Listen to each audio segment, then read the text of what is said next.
Welcome to Real Estate Coaching Radio, starring award-winning real estate coaches and #1 international best-selling authors, Tim and Julie Harris. This is the #1 daily radio show for realtors looking for a no BS, authentic, real-time coaching experience. What's really working in today's market, how to generate more leads, make more money, and have more time for what you love in your life. And now your hosts, Tim and Julie Harris. Welcome back. Today is part 4, and what we're doing is we're sharing with you ideas, a plan, a system on how to make at least $100,000 in the first 100 days of 2024. I say at least, and I emphasize it because many of you, that's a very easy goal to accomplish, and so you need to increase what that number is going to actually be. Now, you have great momentum in first quarter. It is going to set you up for a fantastic rest of your year. You have crappy momentum in first quarter, and then you're trying to build momentum in second quarter. You're going to have maybe 1 or 2 good months, and the rest of the time you're going to be, rebuilding and building. If you have suffered from ups and downs in income, it's because you did not start the year with enough momentum. And by enough momentum specifically, we mean leads. We mean listings. We need, AAA motivated buyers. We mean that you need to be hitting the ground running in January, not in March or April. That's exactly right. Well put. So again, $100,000 in 100 days. Adjust accordingly. If you're already on track for that, maybe you increase your goal. And this is day 4. And so if you want to listen to the previous 3 days, obviously you can go to Stitcher, Spotify, iTunes, YouTube. If you want the full notes, because I know that someone told me that iTunes is clipping some of our notes, that's fine. Go to our main website, timandjulieharris.com, and click on podcasts. And then all of our notes there, and they're not clipped. In other words, you can see everything that Julie and I are looking at. You can look at as well. We do encourage you to use these notes for coaching and training of your own team, your brokerage, and whatnot. And yeah, that's great. So Julie, point number 11. Point number 11 is investors. So join your local investors clubs. All of you have these. Some of you have multiples of these. You can find this usually on meetup.com. I know meetup.com sounds like a dating site. It's not. It's all kinds of different meetings. And one of those you can find is investors. Also, private Facebook groups in your town for where you work. Those are that's a great source for investor groups too. Private Facebook groups are definitely the first place you should go. Meetup.com is going to be, for the most part, people are forming private Facebook groups around these things. WhatsApp groups and things like that too. Right. So you're going to go to Facebook. You're going to put in whatever your interests are, obviously, with this, with this point, it's going to be local investors. And a lot of them are going to be closed groups, so you're going to have to ask for, access. But definitely do that. That's right. So you're going to then know who's looking for what property and which investors are likely to sell. This will also give you insider information about pocket listings, which can benefit your buyers. Now, I want to expand this point just for a second. One of our coaching clients, Gray, who lives out in New Jersey, one of the great things that he does, and in Ocean City, there's a lot of older property, right? That's either getting torn down, rehabbed, flipped, the back lot's getting developed. There's all kinds of this type of thing. So he will discover a great investment deal through his investor network, and then he will take that opportunity to his past client center of influence database and say, this is something that I think that is a moneymaker who is interested. So he takes this point number 11 plus point number 1 from a couple podcasts ago talking to your past clients, and basically plays matchmaker, and it works really well for him. I'll build on that a little bit, Julie. There are agents that are making a fortune from doing exactly Julie's point number 11 here with regards to investors, and what they're doing is a lot of investors, their game is obviously to try to buy houses wholesale, fix them up, and sell them for retail. Yep. That means they have to be making lots and lots of offers on properties that many of the sellers maybe want to sell, but not willing to sell at the lower price that the investor needs to pay in order to make a margin on the house, right? So what happens to all of those motivated sellers that turn that investor down to wholesale the house? Those could be that's another great source of listings leads for you. And again, you're going to find when you start connecting with these investors, the one thing that's nice about an investor is, generally speaking, once they've made a little bit of money off one, house flip or whatever, they're addicted to it. That's very true. And prices are still rising. It's still possible to do in this market. I was thinking about the Kenmore team. One of the things that they use their investors for is their own investing. They'll talk and they'll take a few listings. To your point, these investors don't buy everything that's an opportunity, right? And some of them are running their own ads, right? So they're already lead generating. You don't have to pay for any of that. They're not going to actually buy everything. So the Kenmores Every now and then they'll come across an opportunity that they personally want to buy. So it's a great opportunity for some of you personally to build your rental portfolio or do your own flips. Okay, so all good opportunity. Point number 12, door knocking. Now, this is not at the top of the list because it generally takes more contacts to take a listing, but it is still effective when you're consistent. Door knocking can help you become more comfortable speaking with people about real estate, and many times you'll be at the right place at the right time and indeed take listings from being there. Before you go door knocking, choose your neighborhood wisely. Does it turn over very much? What's the average sale price? What's currently active, pending, and recently sold? What's being built around the neighborhood? Is there new construction nearby? Become the go-to neighborhood specialist and use good scripts at the door. Start with your own neighborhood since you already know it really well. And of course, refer to our recent podcast series about door knocking, Tim. That was one of our most popular series, is the door knocking, and a lot of our coaching clients really love it. That'll give you some more help, more systems. Be sure to ask your Harris certified coach for additional support. It is a hot topic in Premier Coaching. Let's string some ideas together. Do an open house, generate a lot of buyer leads. Get a really, pre-qualify all those buyer leads, really drill down, know what they're after. And if they want to live in that community or adjacent communities, that's fine. Door knock into those communities with your list of prospective buyers that are looking actively in those particular markets. That is going to be a very powerful way for you to establish yourself instantaneously with that prospective seller that you are a very proactive agent. And you will find, especially this time of year, you will discover the sellers that were planning on putting their houses on the market, air quotes, in the spring, whatever that is. So you might actually start pulling out listing leads that would have been, looking to list in, say, 3 or 4 months. They're going to be willing to actually list their house now. Now, if they still want to hold the house off the market until 3 or 4 months for whatever reason, that's fine. But now at least you have a listing lead. This is you closing the loop and being proactive about lead generation. And if you think, in Julie's point with regards to sale prices, if you've got somebody that's moving up to, say, $1 million and they're moving out of something that's $800,000, they're going to sell that $800,000 house with you as soon as you find them something in XYZ subdivision they want for $1 million. Well, you're going to now door knock. You're going to find a few, potential houses for that prospective, the buyer who's also your seller. But what happens to the seller of the house that you are now selling? They're also going to be a client, and then another one, and another one. You guys can set yourselves up for amazing 2024. It's your best year ever if you're proactive with some of these ideas. Well, it's interesting because you just bullet pointed one of our coaching clients, Kristen in Texas. That is just about exactly how she is not just on track. She's blowing through her goal this year. I think her goal is 500,000. I think she's going to end up possibly close to 800. Doing what you just said, okay, with the accountability of coaching, with the support of coaching, the making sure that she's not just on track, she's starting to get ahead. She's using the combination of all of these points. What do your buyers want? Well, where did your buyers come from? From an open house. Why did you get them from your open house? Because you had the listing, right? So one thing leads to the next. Then she goes door knocking for what they want. She identifies that. That person has to sell. Lather, rinse, repeat. The advantage that she has now is that all of that hard work she did, especially over the summer, discovering who wants to move up, who wants to build, who's relocating, who's, becoming an empty nester, who just wants a better view. She's got one person that just wants to be on the lake, right? So she has that all organized, and now she's matchmaking, and she's in a good price range so that it's very much worth her time to do things like door knocking and open houses and lead follow-up. Isn't she in Dallas? Fort Worth, yeah. Fort Worth, yeah. Yeah, outside Dallas. So the moral of the story here is everyone else goes digital. Everyone else, your competitors, agents, are hiding behind keyboards and doing their TikTok videos and hoping that they get a lead from Instagram and all these other things.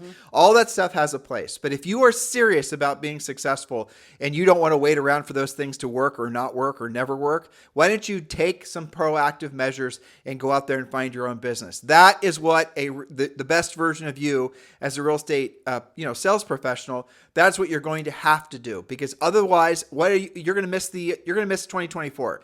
You're going to be waiting around for all the passive lead generation, the marketing stuff to finally bring a lead to you, or even worse, you're going to go agree to pay 40 or 50% referral fee for a buyer lead.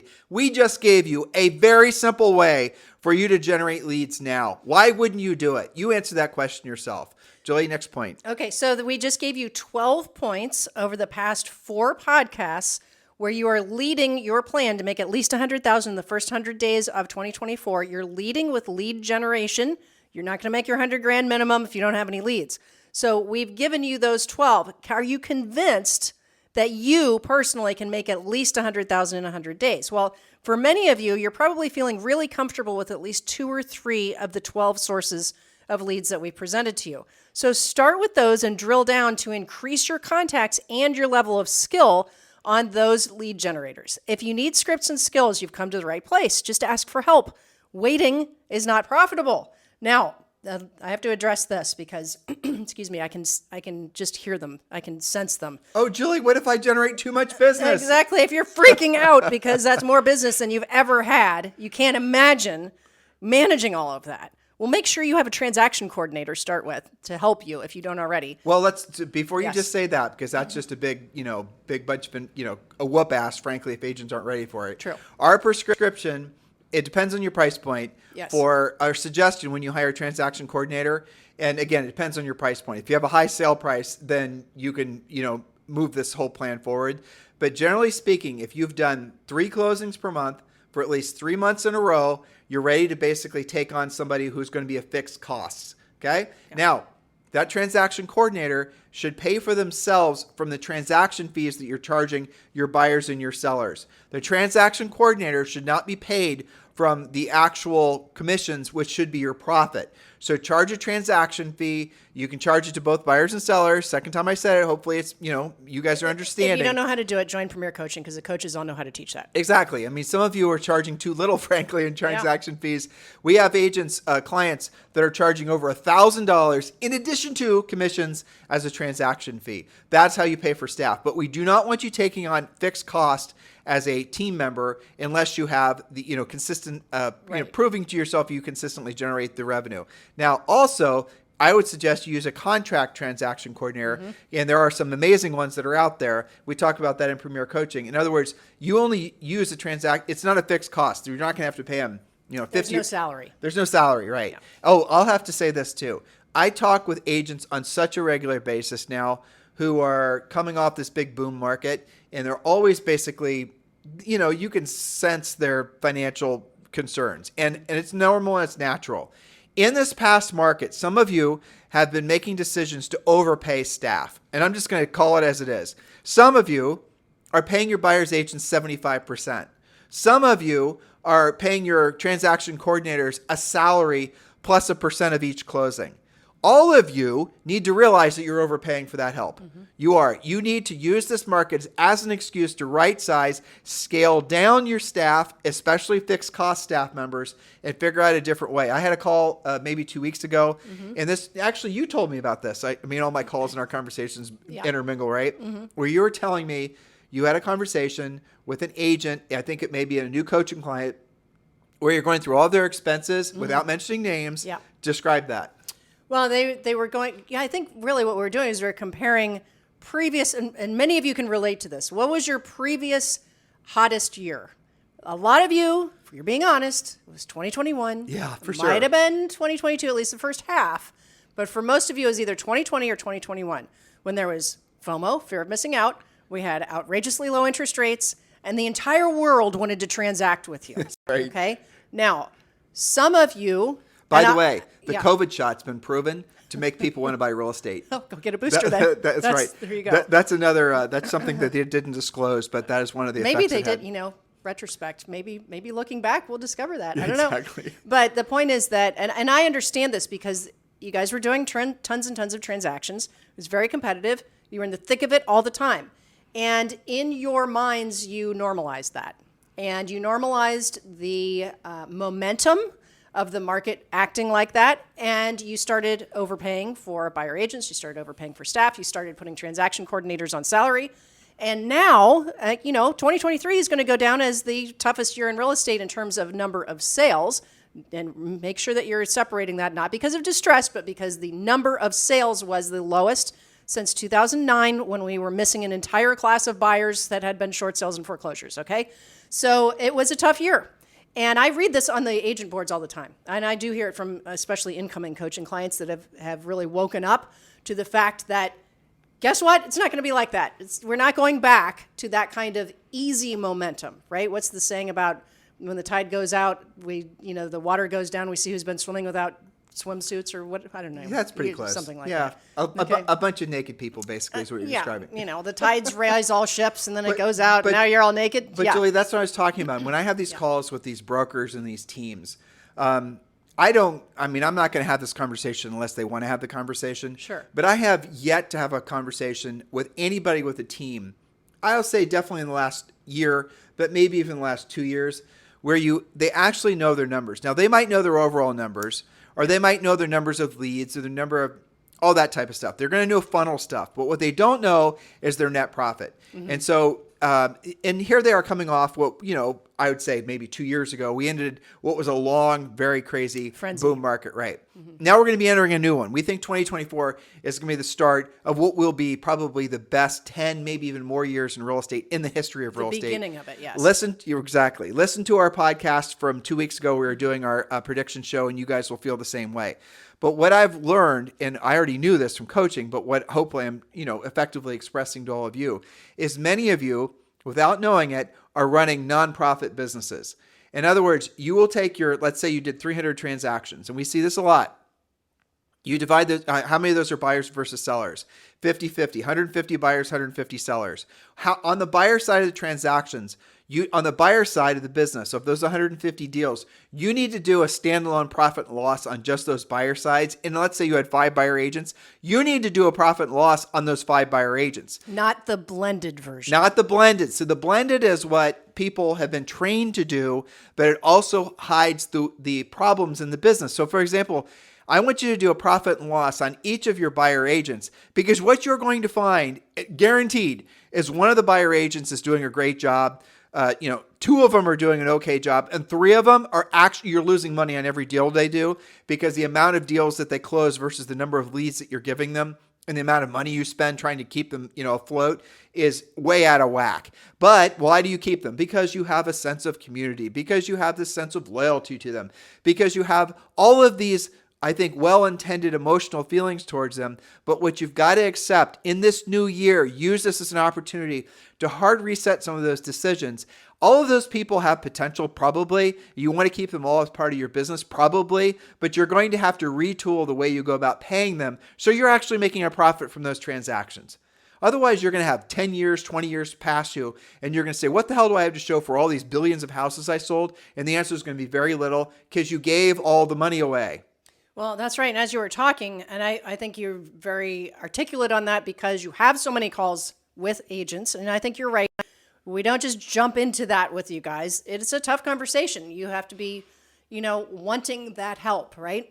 So one of the things that I've worked with my elite coaching clients is if it's going to be a team member that you are committed to keeping, and some of these are family teams, and, there's different versions of teams, right? You want to make sure that they are all rowers and not just riders. All right, what are they doing? Every single person on your team has their own center of influence, for example. So Julie and I talk about this concept in our book. And the idea is, imagine a boat. Okay, the boat is full of you and your staff. If you're just an individual agent, hopefully this is a good lesson for you. So when you start adding staff, assuming you do, and we're not necessarily saying the only way up the mountain and to be successful in real estate is have a big team. That's absolutely not true. You could be fabulously successful in real estate with just you and maybe 2 assistants. Just keep that in mind. Talk about that in the book too. Right, exactly. So the concept is you have a boat. In the boat, you have some people, especially if you're following some of these, team models that everyone's been following for a long period of time since the 90s. You're going to have some people that are considered support staff. Those are the riders. They don't know they don't create leads. They don't create money. They're just an expense. And they're a fixed expense, which are the worst kind. And then you have the rowers. You're a rower. Your buyer agents who are a rower. Maybe you have a listing specialist that's a rower. I mean, when you want to scale up a team, that's part of what we teach you guys when you get into the elite coaching levels. So what you need to do in a market like this is you're going to need to realize that those fixed costs, the people that aren't generating revenue, they probably need to be retasked.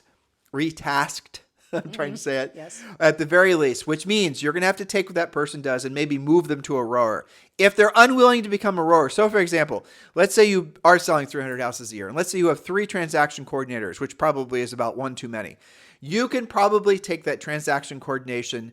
I told you how to pay for them through transaction fees. Why don't you have those transaction coordinators start picking up a buyer now and then so they at least can cover their expense? Well, they can prospect their own center of influence and bring something to the team as well. mean, I have several that I'm coaching where that's one of their new requirements going into 2024 is that you need to be bringing listings in and they get bonused a little something. And the rule is if you, the team leader, would not have otherwise had it, if it weren't for them, they get a little something extra for being proactive, for talking, for prospecting. Stop giving all your money away. Yeah. Stop giving all your money away on the buyer side. That's really the bottom line. So have a real, again, the beauty of the real estate treasure map and the beauty of this time of year, if you're willing to, have the hard conversation and drill down on really what you want to be doing differently in your business. If, how Julie and I are preparing to do this very thing. We talk about this on the podcast, but it's a fun concept and we actually do it. Imagine you're sitting on the beach, which, we are. And let's say you're going to ask yourself, what are the things that you've accomplished in the last 12 months that you're most proud of? I mean, there's different ways to phrase it, but I'll tell you what the secondary thing is. So there's 5 areas of life that most people agree that are the most important. And they are, Julie Harris. Thanks for putting me on the spot. Of course. Also, that's a future podcast next week specifically, but family, financial, physical, mental or spiritual, and educational. There you go. So those 5 categories. Now, what we're going to do, and this is what Julie and I do, this is what we do with our coaching clients, this is what you should be doing with your family, doing with yourself, is you're going to then ask yourself, what am I most proud of that I've accomplished in the last 12 months regards to physical? Then you're going to say financial, then you say spiritual, then you say family, then you say educational. Now, you might not have anything that you're particularly proud of, let's say, in the, physical realm. Maybe you were just maintaining, and that in itself is something you should be proud of, frankly. Or maybe you're not really focused on spiritual, or just, you get it? We're not suggesting that you have to have a big damn long list under each of those categories. Matter of fact, depending on your age, frankly, you should be primarily focusing on, most of you should be primarily focusing on financial and family. As you get older, people always gravitate more towards spiritual, which obviously makes sense. But the one thing also, educational. That's where a lot of people drop the ball. A lot of you are operating on things that you read years ago, things that you've been, made sense years ago that don't work now and don't work at the same level, but you've not taken the opportunity to say, you know what? Those postcards that I've been doing, those things, they kind of suck. I mean, they're not working like they used to, but they did work 5 years ago. Well, because they worked 5 years ago doesn't mean they're going to work again in the future. And, those are the types of things, that's the blessing of this time of year. So, a lot of these conversations I'm having with agents are because a lot of them are thinking about moving over to eXp Realty. And if you're looking to move up and increase your potential in the real estate industry, it is the next natural progression in your careers. And I had a lot of conversations with small and medium-sized brokerages. A lot of them are worried about the commission sharing lawsuit. Yep. They're wanting to have a proven path forward. Those are the conversations that I love having because I'm helping folks and I feel like, I'm making a great impact on their lives. If you are ready to take the next natural step in your career and become really partner with Julie and I at eXp Realty, we'd love the right to be your eXp Realty sponsors. And let's start out with having a conversation. You can text me directly at 512-758-0206. And if you're an individual agent or if you're a big team or a big brokerage, let's have the conversation. And at the very least, you're going to know what you're saying no to if you choose to stay at your current situation. Yes, and I have to point out, that especially, for everybody, but especially those teams and brokerages, if you're somebody that does need help drilling down on the finances, that is a confidential conversation. Oh, yeah. Well, okay. So I had a conversation with someone the other day, and I won't mention their name. Right. And the person, I asked, let's just start out the very basic. I said, how much money did you earn in the last 12 months? Mm-hmm. The answer was $500,000. Yep. What's your commission split at your broker? 90-10. Is there a cap? No. I didn't ask about royalty fees or added fees, all the rest of it. I just stuck on the 10% of $500,000, which is $50,000. And then I said, well, I have great news for you. Mm-hmm. If you were at EXP, you would have your cap would have been $16,000, and because you would have qualified for Icon, you would have earned the right to basically have your the $16,000 rewarded back to you in the form of EXPI stock. Yes. At EXP, making you expense free.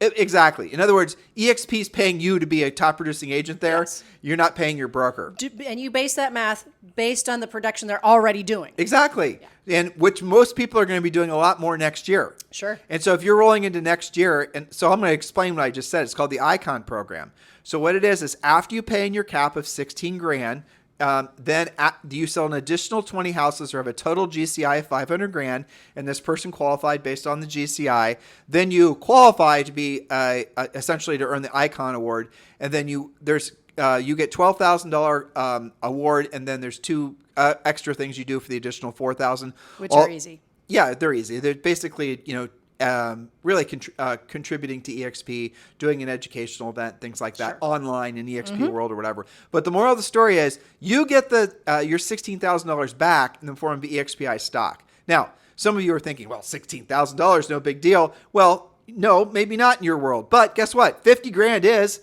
And if you're planning on being your current broker for the next 5 years and earning the same amount of money, that's $250,000 that you basically have given away versus had you been at EXP. That you could have invested. Well, they would have invested for you. It's for savings. That too. Exactly. It's all good. There's so many reasons why you guys need to open your eyes and treat this time of year as an opportunity to really be honest with yourself about what's working and what's not. Again, Treasure Map is a great source for sort of having something that's disinterested to bounce your ideas off of. And then when you are being honest and you find something that's not working in your life, you could be caught in a coaching relationship and you're saying to yourself, my business did not progress for, squat in the last 12 months. It's time for you to upgrade your coaching relationship. If maybe you're in maybe you're going to the gym and you've been using a trainer and you become buddies with the trainer and the trainer's not really, you're just talking the whole time. You're just talking the whole time. Well, time to upgrade the trainer. So look for the areas that you're being complacent. And a backward trick for doing this is ask yourself what you're avoiding the most. So whatever you're avoiding the most, and a lot of us, it's financial conversations, right? That's what you need to be putting your priorities on. Or it's, doing the physical stuff. Going back to that question about what are the things you're most proud of having accomplished in the last 12 months. Because the second part of that is, the second question is, all right, so Julie, these are the things that you said you're most proud of having accomplished in the last 12 months. Now, what are the things 12 months from now that when we're sitting probably in this very spot on the beach, we're not on the beach, by the way, but you it's guys raining are today. But exactly. It is raining today. So 12 months from now, what are the things that you want to be looking back upon as 2024 is becoming 2025 that you want to be most proud of? That's how you really get at the heart of what's important to you with regards to goal setting. And it also will help you to realize the difference between a goal and a dream. I mean, a goal is a dream with an action plan, where a lot of you have gotten accustomed to is just writing down these dreams and creating dream boards. I mean, it's called a dream board. A goal is something that you say you're going to actually accomplish. Here's the plan. The plan includes accountability. Here are the dates when said goal is going to be accomplished. Here are the milestones that are going to be set along the way. That is how all of you know that you've always accomplished things. A lot of us in our lives have had other people that have forced us to do that, right? Maybe it was a coach. Maybe it was a school teacher. Maybe it was your parent. Maybe it was a boss. Well, you're self-employed. You're going to have to do it for yourself. And that's the first part of becoming a premier coaching client, is completing the real estate treasure map. Anything else you'd like to say, guys? I'm glad that you buttoned it up with the treasure map, because it does get back to that. And the thing with the treasure map is it's very, very personal to you. This is not something you can just Google and do some boilerplate thing that you found online. Yep. This forces you to be introspective, not just about your finances, though that is very critical, but also about what's important to you. Why'd you get into real estate in the first place? How is that going? What is your plan to move forward? Real estate is the biggest blessing. And go you for being licensed. There's nobody saying that you can't sell anymore. There's nobody saying, I'm sorry, your job only pays X. You're going to have to do something else if you want to, earn more money. Or you're going to have to move across the country. Or you're going to have to do this or that or the other, right? It's a huge blessing. So give yourself the gift of paying attention and upgrading everything before it's next year. What was that movie we were watching last night with Eddie Murphy? I didn't catch the title of that Christmas movie. Yeah, I think it was on Netflix, or it may have been on Apple TV. It actually was pretty good. It was pretty good. Yeah, well, so in the movie, the Eddie Murphy character gets fired from his job. Oh, yeah. And Zoe didn't really know what the hell that meant. So she started asking me about that. Like, are you and mom are going to get fired for your job? And I said, Zoe, we can't be fired from our job, except if we stop working, then we fire ourselves. Yep. And then she thought about it for a while. And she said, well, you better not stop working. She puts things together pretty quickly these days. That's right. But, back to real estate, right? You're either self-employed or self-unemployed based on you. every single day, starting right now. This is going to be your best year ever. 100% of you listening right now have everything it takes to make 2024 your best year ever. For sure. The wind is going to be at your backs with regards to the market. There's so much pent-up demand. The demographics are on your side. Yep. Do not allow yourself to be pulled down in any negative, mindset rabbit holes. You got to be leading into next year with the belief, the absolute core level belief that you are in the right place at the right time. Now it's time for you to take the right actions. And you know what to do, right? That's right. You guys have a fantastic day. We'll talk to you on the show tomorrow. This podcast is a part of the C-Suite Radio Network. For more top business podcasts, visit c-suiteradio.com.